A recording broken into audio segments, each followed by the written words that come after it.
Hi, my name's Seni Seneviratne. I'm a poet and writer, and I'm published by Tree Press. I've got four collections out with them at the moment. The last one was published in 2023, The Go Away Bird. And I'm also one of the writers who contributed to the Colonial Countryside book. Why is it that you wanted to contribute to this project? I saw the information about it. We had to apply for one of the 10 commissions. I was very excited about it because I have been involved through another project of Tree Press's Inscribe in 2008 with a project that was responding to the bicentenary of the abolition of the slave trade. For that project, I had actually chosen to write about a painting in the National Portrait Gallery. I wrote a poem in the voice of the child, the black child in the portrait. And I always had this idea that I was going to do more of those. So when this opportunity came up, and in my application, I said that one of the things I was interested in was responding to paintings that maybe were in National Trust properties. And I identified, because I saw that in Sudbury Hall, which was the nearest property to where I live, there was actually a painting that could be a focus for a piece of work. I asked if I could be based there, really. So for me, I loved the idea of the project. I loved the sound of the project and the fact that it was working with children.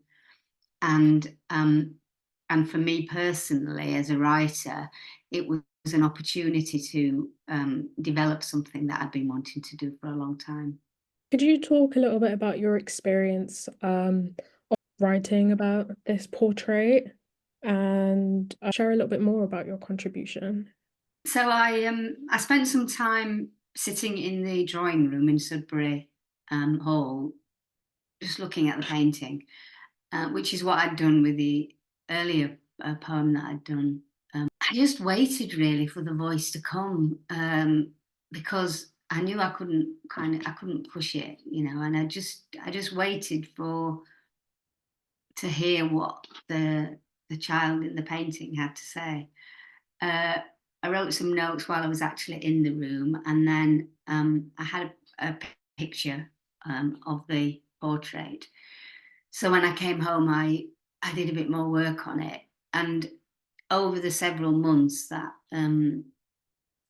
I was working on it, I mean, I sent in an initial contribution. It must have changed quite a lot of times in between the first draft and then the final piece that went in. One of the things that happened was, so I wrote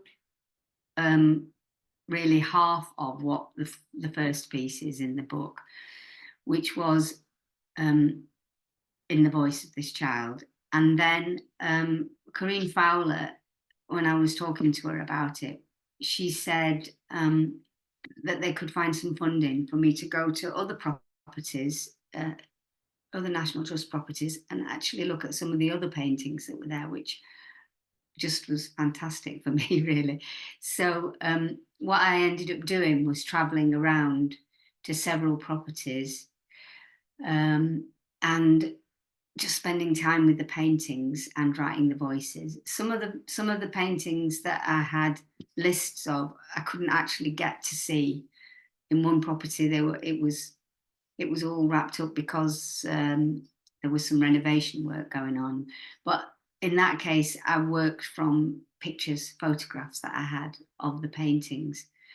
So I ended up with a kind of body of work that was like a sequence of poems, really, all in the voices of these different children. And then at some point during the whole process, I had an idea that the first child that I'd started writing about, I don't know, I started thinking about Salman Rushdie's Midnight's Children, and the way that there's this one child who can call all the other children who were born at a particular time together to talk about their experiences. And so then I wrote a longer poem that was really just exploring that idea of what if that child in Sudbury could call all these children from the paintings together into the drawing room, and they could talk about what was happening to them and break their silence. I mean, the most important thing for me about the whole that I was doing is about giving a voice to the voiceless, and it's something that's a big theme in my work anyway, and something about making an invisible history more visible, yeah, and making children that were by and large being invisible in lots of people's eyes, not even named in a lot of the paintings, to give them a voice to say how it was for them, and to try and show a variety of responses to their situation. Wow, amazing. Is it possible that we could hear you read? So I think the best one to read is where it all started, which was with the painting in Sudbury Hall, which was labelled as a painting of the Honourable Anne Howard, or Lady Young, painted by John Vanderbank in 1737. And it comes in a sequence that is now called In Which the Captive Children Begin to Speak. When they brought me here, the strange noises that passed between them were like stones falling on my head, until I learned to look for meanings. My name is the one they use for the flimsy things inside a binding they call leather. They say book, and their eyes look down on marks called words. I match the sounds they make to things I see, and read their moods in the foreign language of their faces. But I won't let my tongue curl and speak them out. Silence is my hiding place. I have the lock and key. I'll not open the door. Some pages may offer words. This one is silent. So that's the first section of that child's voice. Wow, that was really captivating.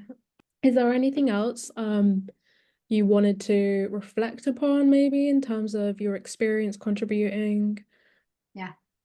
Yeah, there is actually, because the whole process of actually visiting properties and asking to see the paintings or to be directed to the paintings was another whole thing in itself. I did think about writing about, and I still haven't. I did talk about it in an interview with Corinne, and well, for the Colonial Countryside Project. So it was varied, but there were some National Trust properties where I actually met with hostility when I was asking for directions to the paintings, a kind of really reactive response of what I'd say, I'm looking for a painting that's got a black slave in the painting, and they'd say, oh no, they weren't slaves, they were servants, or oh no, our you know, in our house they weren't involved in slavery, and you know, and which may well have been the case, that they didn't get their money directly from slavery, but nevertheless in their house they had a painting which had a child in who was obviously a child who'd been trafficked during the slave trade, and in most cases they were not referred to at all.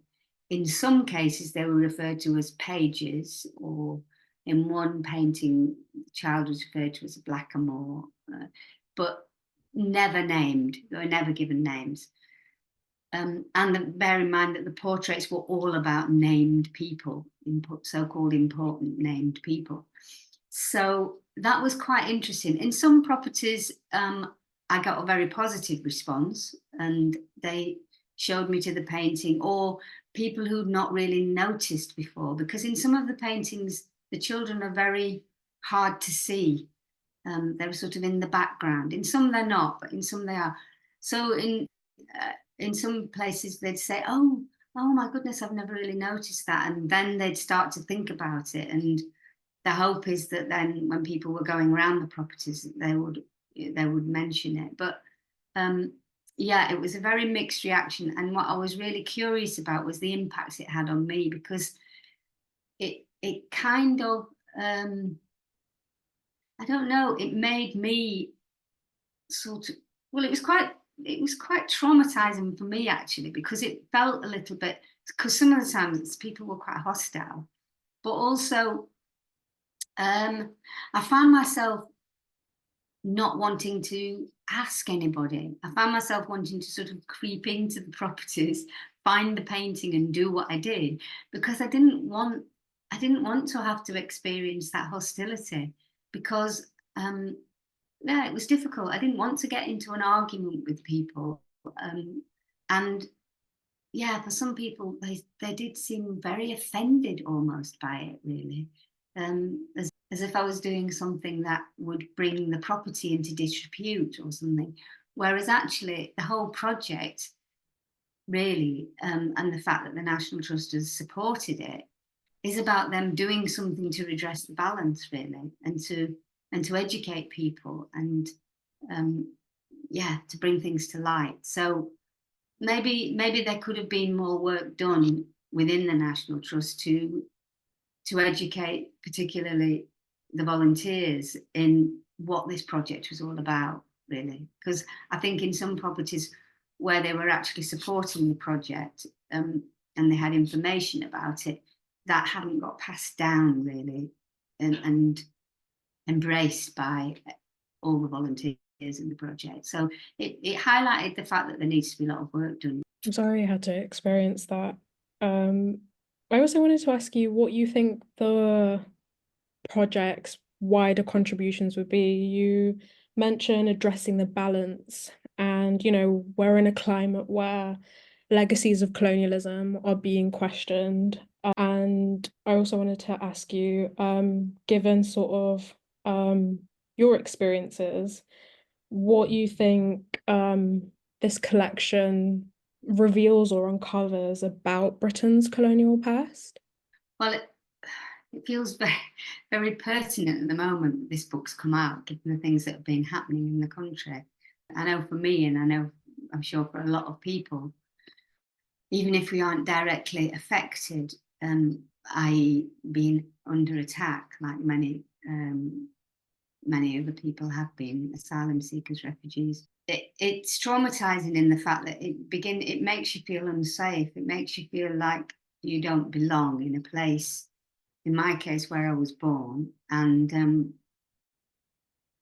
it feels really pertinent that the book, which, I mean, I think the introduction in the book is absolutely, it's wonderful, and it gives a really good background to the whole ethos of the project. And whenever I'm trying to write about difficult things, about traumatic things, about things that are about oppression or suffering, I feel like if I approach it with a very personal point of view, if I approach it by trying to present something in my poetry that enables people to empathize rather than turn away from, so that will actually make a difference.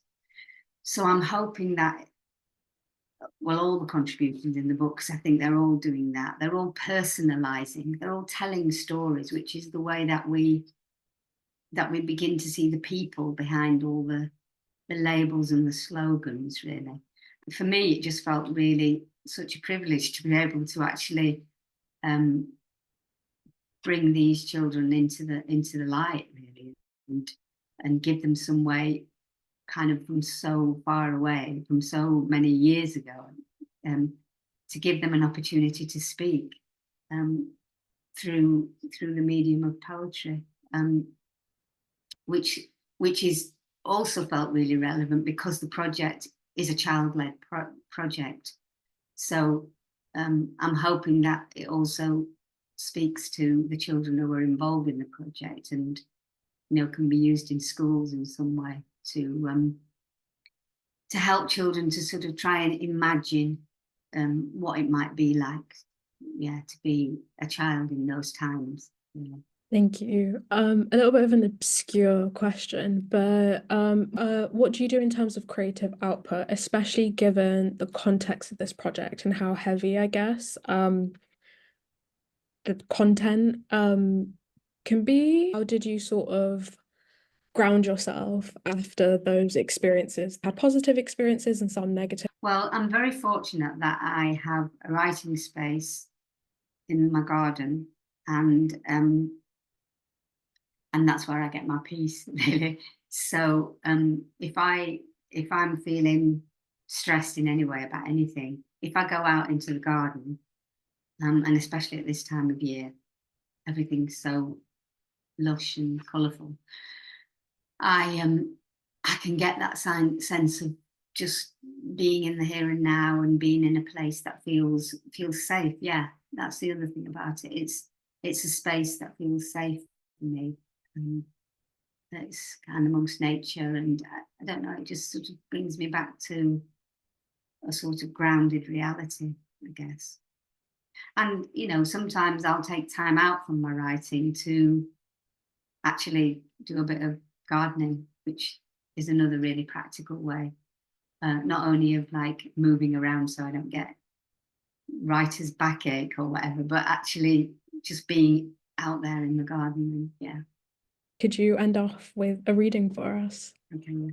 So this one was from Claydon House, and it's a portrait of Mary Lawley, the second wife of Sir John Verney, and it was painted by Lenthal around 1694 to 1702. There's fire in my belly, its heat prickles my skin. Behind this smile they've painted on my face, rising bile makes me retch. I try to swallow and the metal collar tightens. They gave me a name, which sits on my tongue like dust. No more mine than this silk draped on my shoulders to catch the angle of light, the way it catches the folds on her dress. The captain, who bought me for 2 yards of cloth, threw my own name overboard, then stowed me in his cabin as a souvenir with the rest of his cargo. Hungry for the taste of fufu, I laid awake each night, listening to men and women wailing below decks. This is one of the ones in which the child is mentioned as a black page. So this is a painting in Scribers of Mary Heldon with her black page, painted by Charles Phillips in 1739. The peach on this silver tray smells ripe enough to eat. I think its juice might quench my thirst. I lean forward on my right leg, as if I am about to walk out of this picture, as if I could rip off these strange clothes, run to the fields and eat until I'm full. The painter snaps orders at me as he strokes the dog. Hold still, you're dreaming again. Lift the tray higher, turn your head, let your gaze rest on her pink cheeks. I stare past her to the red curtain that is like a cloud of fire. I can dream in the day, but at night, knees pulled up to my chest, I wrap myself around my empty feelings. I crave touch, but no one ever lays a hand on me, not in anger or with kindness. Brilliant. Thank you so much, Seni.